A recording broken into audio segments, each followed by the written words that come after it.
America में नई सरकार है और डोनाल्ड ट्रंप अब नए राष्ट्रपति के तौर पर अमेरिका में शपथ लेंगे। दुनिया भर से जमावड़ा लग रहा है। अमेरिका में डोनाल्ड ट्रंप के शपथ ग्रहण समारोह के लिए तमाम लोगों को न्योता भेजा जा रहा है, विदेशी मेहमानों को बुलाया जा रहा है।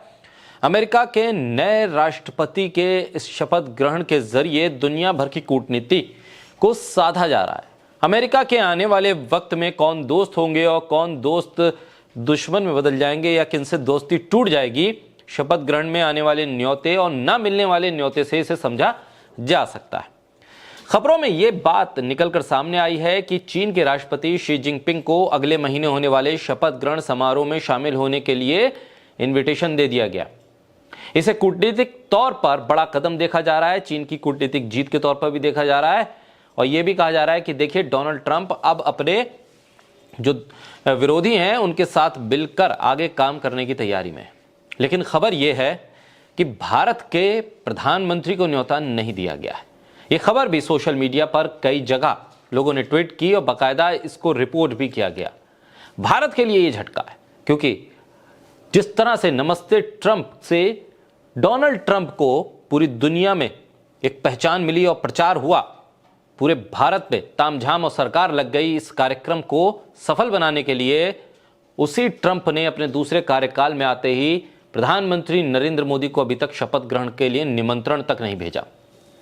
यह बड़ी हैरानी वाली बात है क्योंकि जिस हाउडी मोदी कार्यक्रम से भारत में यह ऐलान किया गया था कि पूरी दुनिया में प्रधानमंत्री और भारत का डंका बज रहा है, उस डोनाल्ड ट्रंप के शपथ ग्रहण समारोह में प्रधानमंत्री को निमंत्रण नहीं भेजा जाना, यह बहुत बड़ी खबर है।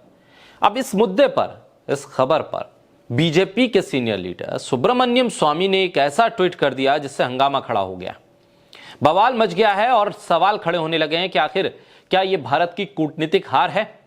क्या यह विदेश मंत्रालय, विदेश मंत्री के तौर पर विदेश नीति की हार है? इस मुद्दे पर बीजेपी के नेता सुब्रमण्यम स्वामी ने ट्वीट करके सीधे विदेश मंत्री जयशंकर और एनएसए अजीत डोभाल को बर्खास्त करने की मांग उठा दी।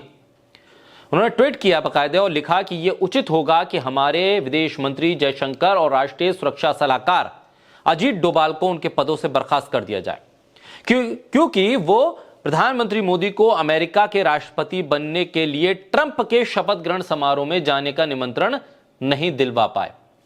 यह बहुत गंभीर मामला, और इस मामले को लेकर सुब्रमण्यम स्वामी ने सीधे एस जयशंकर और एनएसए अजीत डोभाल को बर्खास्त किए जाने की मांग की। इससे पहले भी अगस्त 2021 में भी सुब्रमण्यम स्वामी ने विदेश मंत्री एस जयशंकर और एनएसए अजीत डोभाल की कार्यशैली पर सवाल उठाए थे।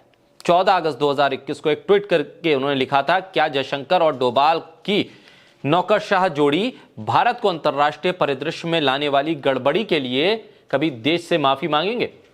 इसे खुली छूट इसलिए दी गई क्योंकि मोदी समकक्ष स्तर के राजनेताओं पर नहीं बल्कि नेताओं पर भरोसा नहीं करते हैं। अब हम अपने सभी पड़ोसियों के साथ गड़बड़ कर रहे हैं। यह ट्वीट भी सुब्रमण्यम स्वामी ने कुछ वक्त पहले अजीत डोभाल और जयशंकर के लिए कहा था। विदेश मंत्री और एनएसए पर एक बार फिर उन्होंने प्रधानमंत्री नरेंद्र मोदी को अब तक डोनाल्ड ट्रंप के शपथ ग्रहण समारोह में न्योता न मिलने पर उन दोनों एस जयशंकर विदेश मंत्री और एनएसए अजीत डोभाल को बर्खास्त करने की मांग उठाई। अब देखना होगा सुब्रमण्यम स्वामी के ट्वीट पर क्या कोई प्रतिक्रिया आती है। आने वाले वक्त में क्या डोनाल्ड ट्रंप के शपथ ग्रहण में प्रधानमंत्री को न्योता भेजा जाता है या नहीं भेजा जाता, तमाम चीजें चलती रहेंगी, उस पर हम आपके सामने वीडियोस लाते रहेंगे। फिलहाल आप हमारे सोशल मीडिया अकाउंट्स पर नजर बनाए रखिए, हमारे यूट्यूब चैनल को लाइक, सब्सक्राइब करते रहिए, वीडियो को शेयर करते रहिए।